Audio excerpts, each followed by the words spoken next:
The vending machine incident. In December 1988, Bishop's University in Quebec, Canada, exams were just over and students were out partying to celebrate. Among them was 19-year-old Kevin, who was out drinking that night. He heads to a vending machine for a Coke. Put in the coins, press the button, and collect your drink. But the machine jams. The can gets stuck behind the glass. Kevin now makes a huge mistake. He begins rocking the machine back and forth, not realizing it weighs more than 400 kilograms. Gravity took over and it fell. He had no chance to escape. Although official reports mention alcohol as a factor, his case isn't unique. Just goes to show how futile and dumb death sometimes can be. Death by beard. In 1567 Austria, Hans Steininger was famous for his 4.5 foot long beard. He was the mayor of the town and very popular. He kept his beard rolled up in his pocket most of the time. In September 28th, a fire broke out in town. As everyone rushed in panic, Hans too ran for shelter. His unrolled beard fell and made him trip. He began to fall. He tripped on the end of his beard and had a grave injury. Amidst the smoke and chaos, Hans had perished. The town's most recognizable figure was dead, not from the fire or an attack, but because of his own long beard. Over centuries, his bizarre passing became a local legend. His beard was kept preserved in Brunau's museum even today. The woodchipper. In February 2024, Georgia, 63-year-old Ralph Pickens was working at the Pollard Lumber Company as an operator there. His work was pretty simple. He used to push in wooden logs into the chipper that would crush it and push it out. Safety procedure mentioned that clothing must be snug, with no loose ends. He would have to put the logs in butt first, and there must be a spotter nearby all the time. But that day he was alone. His sleeve got stuck. He got pulled in. In seconds, he was in the machine getting ripped apart. The chipper spat him out. When coworkers arrived, it was too late. Officials later said it was the grisliest accidents they ever investigated. Ralph was experienced, but even he became complacent. It's a brutal reminder that machines do not forgive mistakes, no matter how small. The cement mixer. In June 2017, Bognor Regis, England, Gary Mills, a 38-year-old worker, was working his usual shift at the Concrete Fabrications Limited. He was an experienced worker and knew all there was to know. That day, one of the mixers jammed. It's a massive rotating drum with paddles that mix the powder inside. Material got stuck, so Gary decided to go scrape it off. Normally, there's a procedure called the lockout tagout.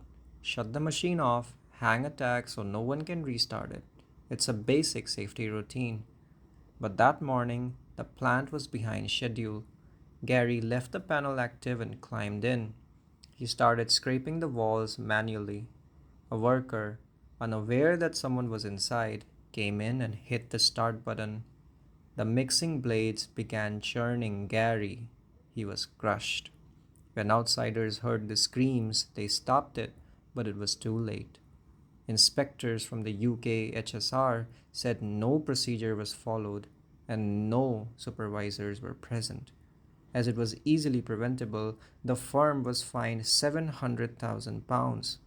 If Gary had just locked the power source or put up a tag, he would have walked out alive. Grain silo. 58-year-old farmer Mark Scobie worked in Salt Creek, Australia. Being a farmer, he had huge grain silos for storage. He climbed into his silo to fix a blockage in the flow of grain. Normally, workers are supposed to use long tools from outside or wear safety harnesses and work in pairs, but he went in alone. He began to clear the clogged grain manually, but there, grain behaves like quicksand. The top layer is actually loose and shifting. He slowly felt himself getting pulled in. Mark got buried up to the knees. Escape was impossible. By the waist level, movement is completely restricted. He tried moving and shifting, but it didn't work. Witnesses tried to pull him out, but the sheer weight of the grain made it futile. When the rescue arrived, it was too late. Reports later stated that he went in alone, with no harness and no rescue team nearby. The sheer grain volume also played a role. Grain silos kill dozens worldwide every year, a reminder that ordinary stuff can become deadly traps. The birthday keg. In September 17, 2021, Campo Bom, Brazil, Gilson de Nascimento, a 43-year-old locksmith, used to love celebrating life with friends. On this Friday evening, he had invited people over for his birthday party. Music was playing, drinks were on, and the party was on full speed. Guests noticed the beer keg was malfunctioning. Only foam came out. Gilson came over to fix it. He started fiddling with the connector and valve. Although these kegs are made to withstand huge pressure, they need to be well maintained as well. Seconds later, a deafening explosion shattered the music. The metal lid shot off and struck him in the face and chest. He was thrown back. People tried to help, but it was hopeless. Investigators confirmed later that he died instantly. It was found that the keg had been poorly maintained and the pressure system was defective.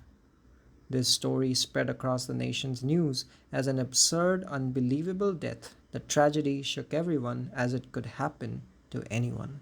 The coconut. It was July 18, 2012, in Andheri, East Mumbai.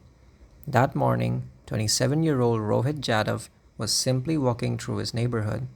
Nothing unusual, just another day in the city. But standing along the road was a tall, neglected coconut tree. For years it had gone untrimmed. In tropical regions, coconuts can weigh anywhere from 1 to 2.5 kilograms, basically the mass of a small bowling ball. As Rohit passed underneath, one of those coconuts broke free. Gravity did the rest. It struck him directly on the head with brutal force. He was rushed towards the hospital, but the damage was catastrophic. Rohit never made it. The tragedy didn't end with his death.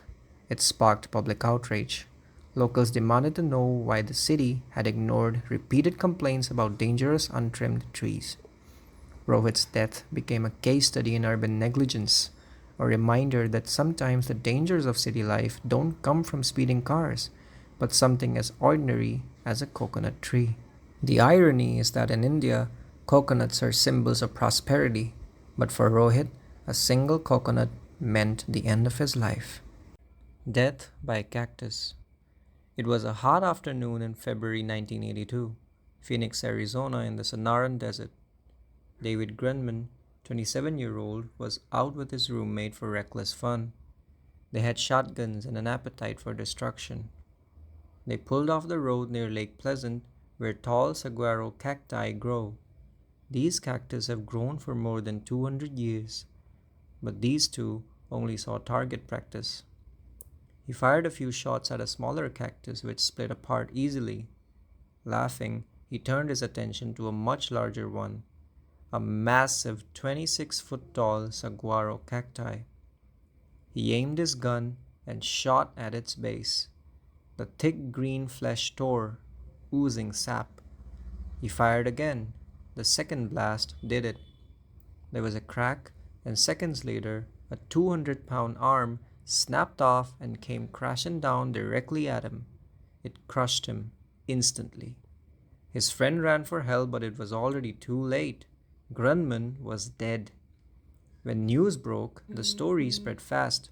Locals called it cactus karma. Today, near the site of Lake Pleasant, no marker has been put up. But the story of David Grunman is told as a warning that sometimes even plants fight back.